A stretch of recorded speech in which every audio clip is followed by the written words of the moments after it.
খাম্বা, হাওয়া ভবন, মিস্টার 10% ইত্যাদি নানান রকম ট্যাগ কিন্তু আছে। হাওয়া ভবনরে যে এইভাবে একটা পোট্রে করা হয়েছিল, আর এরা যে 16 বছরের গোটা বাংলাদেশকে হাওয়া ভবন বানিয়ে ফেলেছিল, ওই হাওয়া ভবনের হাওয়া তুলে তুলে এই আদালতের রায়ের বাইরেও যে একটা পারসেপশন মানুষের মধ্যে অনেকেই এগুলোর মাধ্যমেই হয়তো তৈরি হয়েছে। আর ওইখান থেকে 1 টাকা সে খরচ করে নাই, 1 টাকা তুলে নেয় নাই, গচ্ছিত আছে টাকা। তার নিজের হাজবেন্ডের নামে একটা অরফানেজ ট্রাস্ট, সেই টাকা সে চুরি করে নিয়ে গেছে। আমি তারেক রহমানই বলছেন যে দুর্নীতি দমনের বিষয়ে তিনি বিশেষ গুরুত্ব দিচ্ছেন, এবং কিন্তু সমস্যা হচ্ছে যে এই দুর্নীতি নিয়ে আবারও বিরোধী পক্ষের প্রচারণার কথা বলি। প্রচারণার বড় একটা জায়গা, অভিযোগ আক্রমণের বড় একটা জায়গা হচ্ছে দুর্নীতি। সেখানে আর ঠিক শীর্ষ নেতা মানে তারেক রহমানের দুর্নীতিতেই নানান রকম ট্যাগ আছে, খাম্বা, হাওয়া ভবন, মিস্টার 10% ইত্যাদি নানান রকম ট্যাগ কিন্তু আছে। সেগুলো থেকে মুক্ত হয়ে আসলে মানে এই এই এই যে প্রচারণাটা সেটি খুব ভালো পানি পাবে।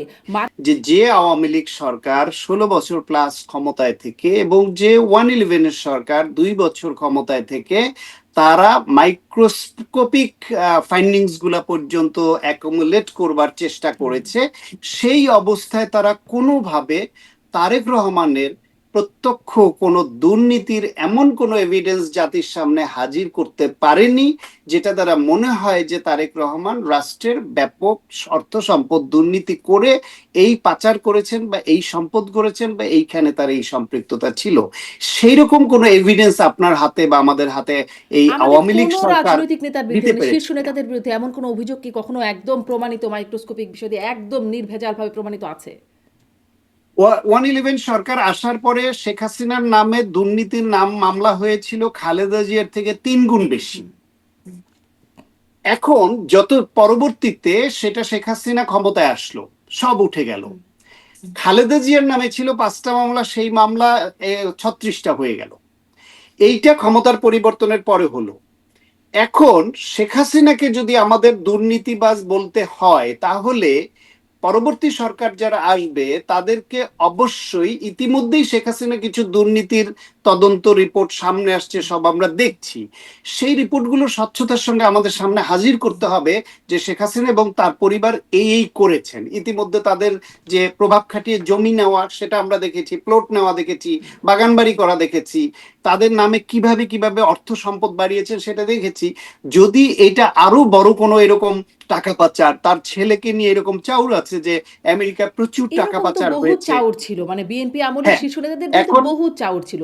ওকে ফাইন, আওয়ামী লীগ আমলেও সেই এটা নিয়ে সেই আরো বেশি অনেক বড় গল্প আচ্ছা, হয়েছে। সেই চাউরটার প্রমাণ না হওয়া পর্যন্ত কি আপনি জয়কে দুর্নীতিবাজ বলবেন, বলতে পারবেন? আচ্ছা, তাহলে বলতে আপনি পারবো না অভিযোগ আমরা, তুলতে পারেন, মানে আমরা বলতে অভিযোগ পারবো না। তুলতে আচ্ছা। পারবেন, অভিযোগ তুলতে পারবেন, কিন্তু 18 বছর 20 বছর যে ঘটনায় চলে গেছে এবং প্রতিপক্ষ প্রমাণ করতে পারেনি, সুতরাং তাহলে আপনি তাকে এখন দুর্নীতিবাজ এই তকমাটা তার গায়ে লাগাবেন কি করে, বা এটা মানুষকে বিশ্বাস করাবেন কি করে?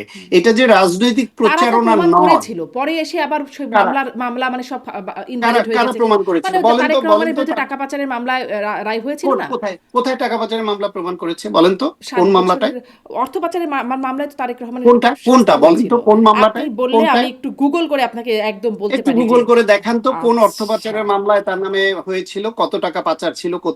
হাওয়া ভবনরে যে এইভাবে একটা পোট্রে করা হয়েছিল, আর এরা যে 16 বছরের গোটা বাংলাদেশকে হাওয়া ভবন বানিয়ে ফেলেছিল, ওই হাওয়া ভবনের হাওয়া তুলে তুলে, তা হাওয়া ভবনের একটা দুর্নীতির প্রমাণ তারা সামনে আনতে এই যে পেরেছে অর্থ 16 বছর? পাচার বা মানি লন্ডারিং অভিযোগে বিএনপির ভারপ্রাপ্ত চেয়ারম্যান তারেক রহমান এবং ব্যবসায়ী গিয়াসউদ্দিন আল মামুন, তাদের সাজা হয়েছিল 7 বছরের কারাদণ্ড হয়েছিল।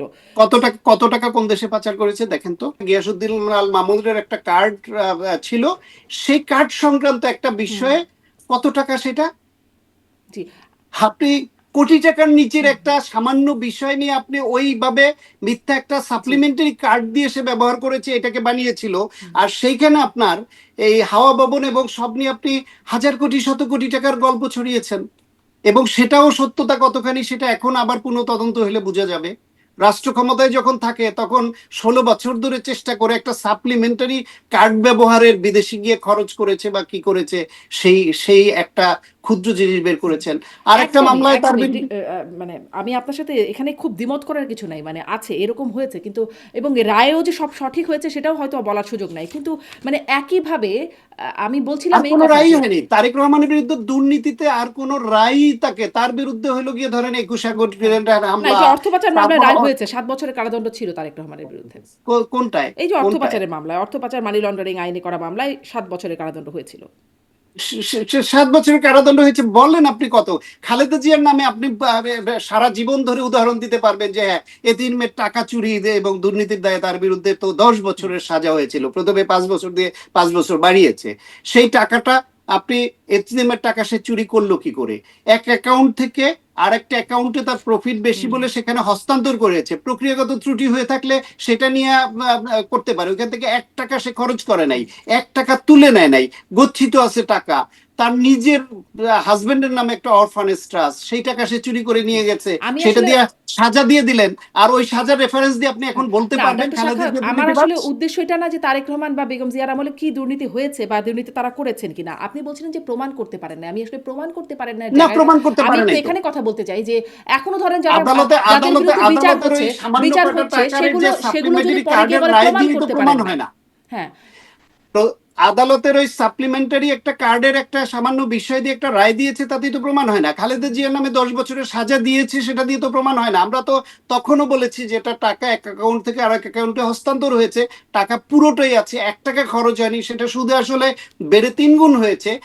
তাকে রাজনৈতিকভাবে রায় দেওয়া হয়েছে। এখন ওই রায়ের কারণে যদি কেউ এখন উদাহরণ এনে বলে যে খালেদা জিয়ার নামে তো এই রায় হয়েছিল, তার 10 বছরের সাজা হয়েছিল, সুতরাং এটা তো প্রমাণিত। আপনি ওই রকম একটা রায় হলে প্রমাণিত না। তারপরে দেখেন টাকার অ্যামাউন্ট এত খুঁজে কিছুই না পেয়ে কোন ঠুনকো জায়গায় গিয়ে একটা সাপ্লিমেন্টারি কার্ড ইস্যু করে সাজা দিয়েছে। তাহলে হাওয়া ভবনের যে যে কোটি কোটি হাজার কোটি টাকার গল্প ভেবেছিলেন, সেগুলো কোথায়? খাম্বা নামে যে তাকে যে পোট্রে করেছিলেন, সেই খাম্বার টাকাটা কোথায়? টাকাটা দেন তাকে এখন তাহলে। বাংলাদেশের আদালতের রায় যেটি আপনি একদমই খারিজ করে দিচ্ছেন, বা ধরেন মানে এই আদালতের রায়ের বাইরেও যে একটা পারসেপশন মানুষের মধ্যে, অনেকেই এগুলোর মাধ্যমেই হয়তো তৈরি হয়েছে, সেগুলো মানুষের মধ্যে বা পারসেপশন তৈরি এফবিআই এর করেছে এসে সে সাক্ষী বাংলাদেশের, দেওয়া। মানুষের মধ্যে পারসেপশন তৈরি করেছে বাংলাদেশের বিশেষ একটা রাজনৈতিক গোষ্ঠী তাদের অনুগত সংবাদ মাধ্যম ব্যবহার করে। একটা বিভিন্ন সংবাদ মাধ্যমে যে রিপোর্টগুলি হয়েছিল, সেই রিপোর্টগুলি এইভাবে তখন বিএনপি তুলনামূলকভাবে সংবাদ মাধ্যমের প্রতি বিভিন্ন কড়াকড়ি অবস্থান নেয়নি বলে এই সংবাদ মাধ্যমগুলো এটা করতে পেরেছিল। আপনি 16 বছর জয়ের বিরুদ্ধে টাকা পাচার নিয়ে কোন পত্রিকার একটা সিঙ্গেল কলাম করার সুযোগ পেয়েছে দেখেছেন আপনি? পেরেছে? এস আলমের লক্ষ কোটি পাচারের কথাও কিন্তু সেই আমলেই এসেছিল, মানে তখনই আমরা জেনেছিলাম যে এরকম একটা ঘটনা ঘটছে। হ্যাঁ, ব্যবসায়িক দ্বন্দ্ব থেকে এক ব্যবসায়িক গোষ্ঠীর বিরুদ্ধে আরেক ব্যবসায়িক গোষ্ঠী এরকম দিয়েছে, কিন্তু জি। আপনি শেখ রেহানা, শেখ হাসিনা, জয়, পুতুল, কিংবা তার পুতুলের এক্স হাজবেন্ড, কিংবা তাদের ওই যে আত্মীয় স্বজন, তাদের বিরুদ্ধে কয়টা দুর্নীতির খবর আপনি প্রকাশ এখন আবার করতে যেগুলো পেরেছিলেন? আসছে দেখা যাচ্ছে টিউলিপের বিরুদ্ধে, যেরকম যে শেখ হাসিনাকে প্রভাব খাটিয়ে তার উপরে জোর করে তিনি প্লট আদায়ের কথা বলে তার জন্য শাস্তিরও বিষয় হয়ে যাচ্ছে, যেটি খুবই মানে হাস্যকর বলে বিশ্লেষকরা বিশ্লেষণ করছেন। আমাদের অনুষ্ঠানে আপনারাও হয়তো এই বিষয়ে কথা বলেছেন। মানে এখন আবার এরকমও তো ঘটনা ঘটছে। না, প্রেসার করে বাংলাদেশে এখন করা হচ্ছে এরকম অভিযোগটা কে করছে? ওই যারা অভিযুক্ত, যারা এখন অভিযুক্ত তারা করছে। না, মানে আদালতে আইনজীবী বললেন না, সেটা তো খুব ভাইরাল ঘটনা ঘটলো যে টিউলিপকে যখন মানে ওই প্রভাব খাটিয়ে প্লট নেওয়ার ঘটনায় বলা হলো, তখন মানে টিউলিপ প্রভাব খাটিয়েছেন শেখ হাসিনার উপরে, এটা নিয়ে অনেক, এবং কিভাবে প্রভাব খাটিয়েছেন সেটার না, কোনো প্রমাণ খুব একটা আসছিল না। মানে না, এটা প্রভাব খাটানো নয়, এটা প্রভাব বলতে সম্পর্কের প্রভাব, এটা ক্ষমতার প্রভাব নয়। দুই মনের বোনের মধ্যে যে বাংলাদেশের পাওয়ার ভাগাভাগি, একজনের টাকা নিবে একজনের পদ নিবে, এটা তো চাউর ছিল আগে থেকেই। যে একই বাবার দুই সন্তান উত্তরাধিকার সূত্রে একজন বিদেশে থেকে তিনি টাকার ভাগ নিবেন, আর এখানে মন্ত্রী এমপির কোটা নিবেন, আর আরেকজন চেয়ারে থাকবেন। এই আন্ডারস্ট্যান্ডিং এই তো দুই বোন রাষ্ট্রটাকে ধ্বংস করেছে। এবং তার মধ্যে এক বোনের সন্তান যিনি, তিনি আবার শেখ হাসিনার দুর্দিনে ইন্টারন্যাশনাল সাপোর্ট, ইউকের সাপোর্ট, রাশিয়ার সাপোর্ট, বিভিন্ন ব্যবসায় ডিল করে এগুলো করেছেন, সেগুলো তো অপ্রকাশিত নয়। সবকিছু প্রকাশ হয়, কিন্তু আবার ক্ষমতার পরিবর্তনে গিয়ে ওই প্রকাশটা মাইক্রোস্কোপিক ভাবে প্রকাশিত, মানে প্রমাণিত হ্যাঁ, হয় হ্যাঁ, না, এই বিষয়গুলো চলে সেখানেই আসে। আমি বলছি, এটি একটু সেখানেই আমি দুর্ভাগ্যজনক। বলছি সেখানেই আমি বলছি তারেক রহমানের বিরুদ্ধে হাওয়া ভবনকে যেইভাবে একটা মিথ তৈরি করা হয়েছিল হাওয়া ভবনকে নিয়ে, সেই হাওয়া ভবন কেন্দ্রিক একটা দুর্নীতিও 111 সরকার বা আওয়ামী লীগ 16 বছরে প্রমাণ করতে ব্যর্থ হলো কেন, সেই প্রশ্নটা আওয়ামী লীগকে কোনোদিন নিশ্চয়ই কেউ নিশ্চয়ই করেনি এবং আপনারা। এরকম মিথ যেন আর না থাকে, যেগুলো প্রমাণিত হয়, যেগুলো সত্যিই যেন প্রমাণিত হয়, খুব চাই আমরা, কিন্তু সেরকমটা আসলে হয়ে ওঠে না।